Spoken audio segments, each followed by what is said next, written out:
नमस्कार प्रिय छात्रों। आज हम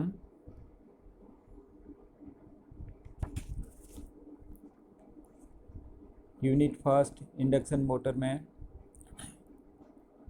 production of rotating magnetic field by three phase supply का अध्ययन करेंगे।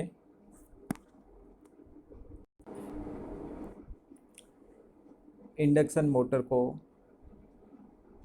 इलेक्ट्रिकल पावर इनपुट में दी जाती है और आउटपुट में हमें मैकेनिकल पावर मिलती है।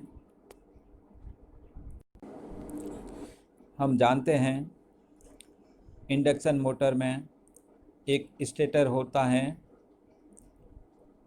जिस पर वाइंडिंग की जाती है। Rotating magnetic field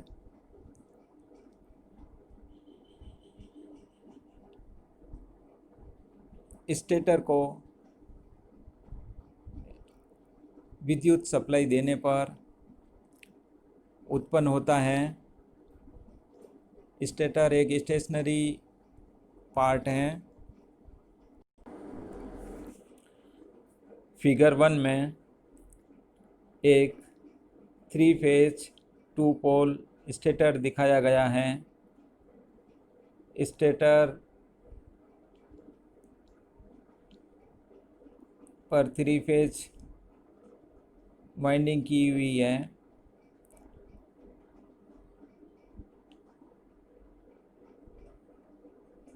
winding identical है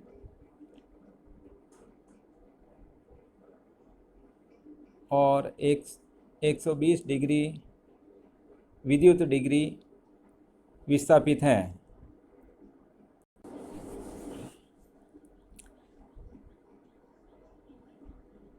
स्टेटर को 3 फेज सप्लाई से संयोजित करने पर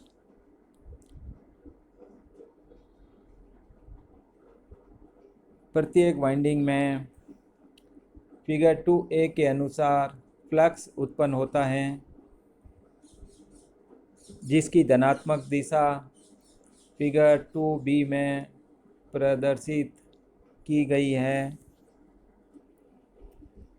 माना कि m maximum flux due to any one of the 3 phases,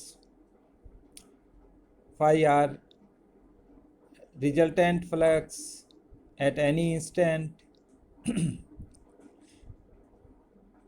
Resultant flux is given by the vector sum of the individual fluxes phi1, phi2 and phi3 due to 3 phases.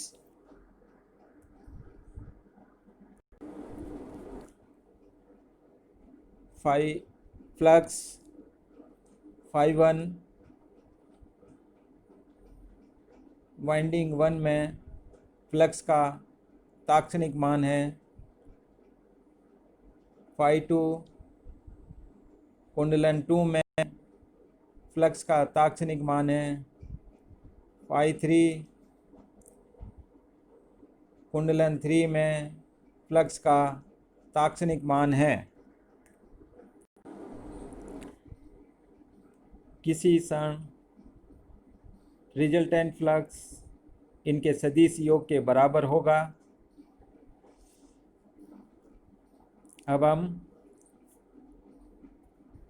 0 degree, 60 degree, 120 degree तथा 180 degree पर resultant flux का मान ज्ञात कर ये सिद्ध किया जा सकता है कि 3 फेज वाइंडिंग द्वारा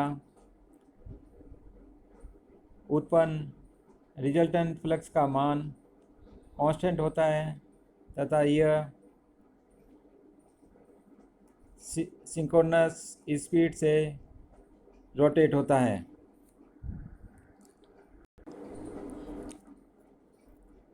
फिगर 3 में रिजल्टेंट फ्लक्स को 0 डिग्री पर, 60 डिग्री पर, 120 डिग्री पर और 180 डिग्री पर दिखाया गया है।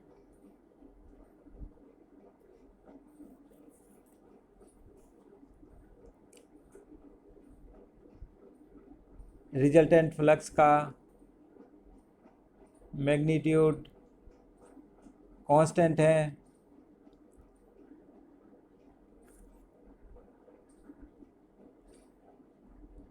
When theta equal to 0 degree, that is corresponding to point 0 in figure 2a, figure 3.1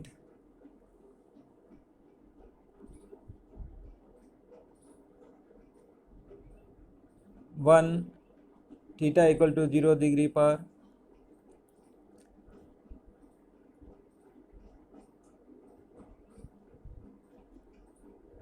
phi 1 0 है।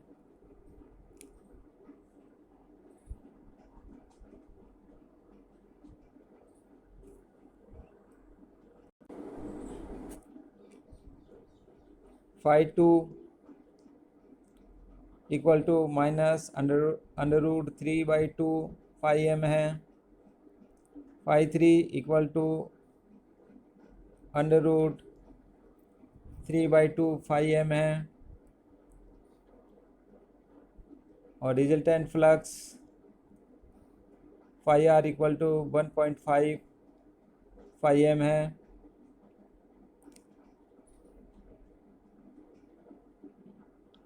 यह फिगर 3.1 में दिखाया गया है।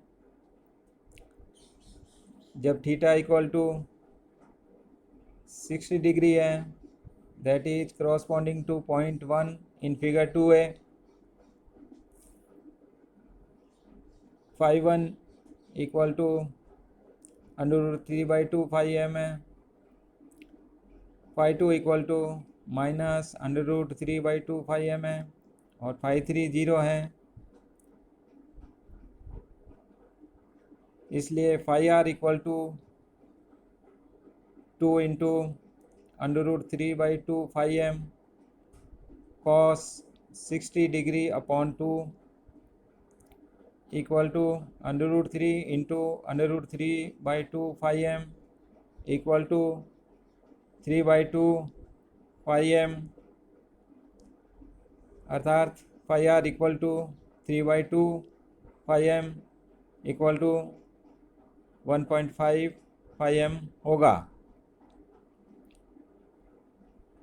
It is found that the resultant flux is again 1.5 phi m but has rotated clockwise through an angle of 60 degree। यह figure 3.2 में दिखाया गया है। जब थीटा 120 डिग्री है, that is corresponding to point 2 in figure 2a, phi 1 equal to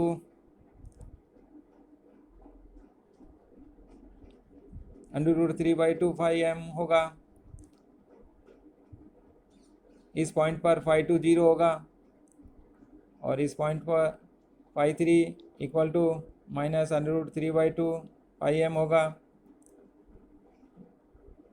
phi r equal to 2 into under root 3/2 phi m cos 30 degree equal to under root 3 into under root 3/2 phi m equal to 3/2 phi m equal to 1.5 phi m होगा।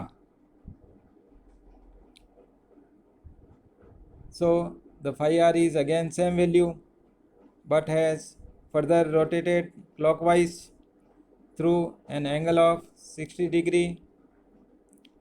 ये figure 3.3 में दिखाया गया है। जब theta 180 degree होगा, that is corresponding to point 3 in figure 2a.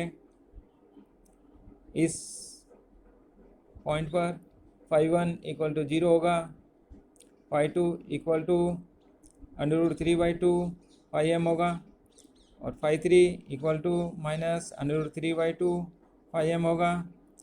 phi r equal to 2 into √3/2 phi m cos 60 degree upon 2 equal to √3 into √3/2 phi m equal to 3/2 phi m होगा। The resultant flux is 3/2 phi m and has rotated clockwise through an additional angle 60 degree or through an angle of 180 degree from the start. उपरोक्त वर्णन से स्पष्ट है कि 3 phase winding द्वारा constant value का rotating magnetic field उत्पन्न होता है और यह सिंक्रोनस स्पीड से गति करता है। Thank you.